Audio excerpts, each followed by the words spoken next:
Ciao a tutte e benvenute in questo nuovo video della Dolce Aria. Oggi vedremo come realizzare dei pantaloni harem che sono veramente carini, alla moda, pratici, comodi, secondo me poi stanno bene a tutte. E già che mi avanzava un pezzo di tessuto, io avevo comprato 1,20 m di lunghezza, ho realizzato anche questo top semplice, praticamente un rettangolo con un elastico in alto e che si può abbinare come anche no, insomma, come vi piace. Ho utilizzato un tessuto in cotone bi-elastico, veramente morbido al tatto, confortevole, mi piace molto la qualità del tessuto. L'ho presa da un'azienda italiana. Se volete delle informazioni dove poterlo acquistare, le trovate qua sotto nella info box. Praticamente ci sono tutti i colori che desiderate, dal bianco al nero, il verde, il rosso, eccetera. E la confezione è veramente semplice, ora vedrete, praticamente 20 minuti di lavoro e quindi mettiamoci all'opera. Se il video vi piace iscrivetevi al mio canale, lasciate dei commenti qua sotto e cliccate sulla campanella per rimanere sempre aggiornate. Alla prossima, ciao! Posizionate il vostro tessuto jersey in doppio e appoggiateci sopra dei leggings lunghi fino sotto il ginocchio. Posizionate degli spilli qua e là poiché il tessuto tende a spostarsi. Centrate molto bene i leggings e iniziate a tagliare partendo dalla vita, come nel video.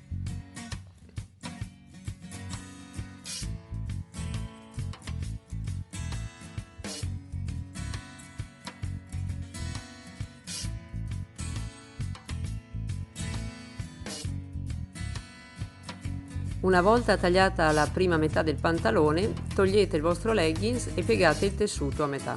In questo modo si avranno le due parti esattamente uguali.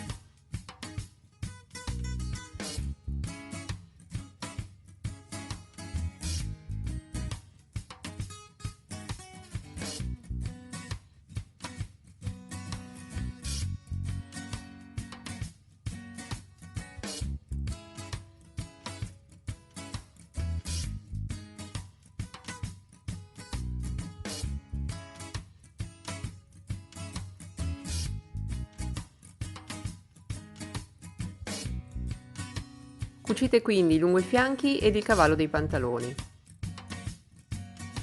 Tagliate quindi due bordi per rifinire la parte bassa della gamba.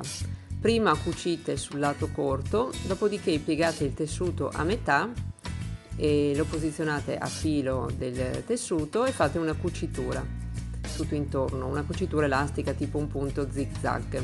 Mantenete la cucitura nella parte interna del pantalone. Tagliate quindi un bordo di guarnizione per fare la cintura.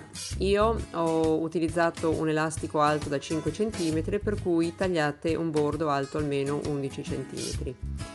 Anche questo lo piegate a metà, lo posizionate lungo il girovita, lasciate uno spazio aperto dietro dove poter poi infilare l'elastico con una spilla da balia. Una volta inserito l'elastico, cucitelo e chiudete l'apertura che avevate lasciato. Se vi avanza un po' di stoffa potete fare un top molto semplice come ho fatto io. È praticamente un rettangolo. Prendete la misura attraverso un topo, una canottiera che vi va bene e non fate altro che cucire i due lati e rifinire il bordo sotto con un punto zig zag.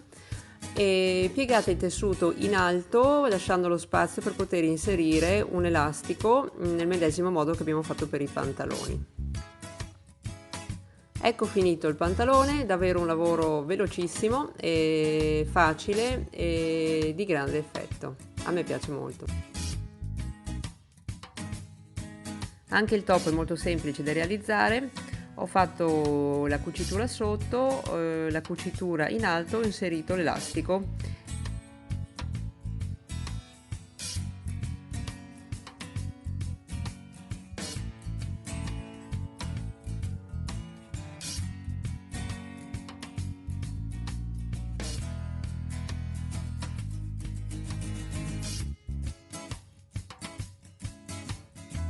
Se questo video vi è piaciuto iscrivetevi al mio canale e lasciate dei commenti qui sotto. Ciao ciao!